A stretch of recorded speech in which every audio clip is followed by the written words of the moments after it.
વ્લોગની અંદર તમારે જુએ તો જોઈ શકો છો અમે મોલની અંદર ઘૂસ્યા હતા એનો અલગ વ્લોગ બનાવેલો અને એની અંદર તમે જોજો કે અમે વગર પૈસે ખરીદી કેમની કરીએ છીએ બરાબર નમૂનાઓ તો ખરી પણ હજી વ્લોગને એન્ડ આપવાનો હજી બાકી છે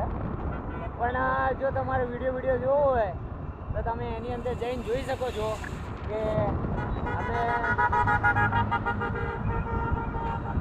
આ જોઈ લો કલર યા જાય છે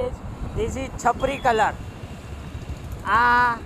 અમે આવી રીતના શાંતિ જતા હોઈએ અને આવા વચ્ચે આવે એટલે પછી અમે ગાડી ઊભી રાખીએ અને પછી ધરાઈને મારીએ એ લોકોના લગે માફ જવા દે લાગે માફિયાસ હા એટલે માફિયા તો નહીં પણ આમાં નહીં જવું લે આ તો બહુ સસ્તું 999 વાળું ના જતા આવીએ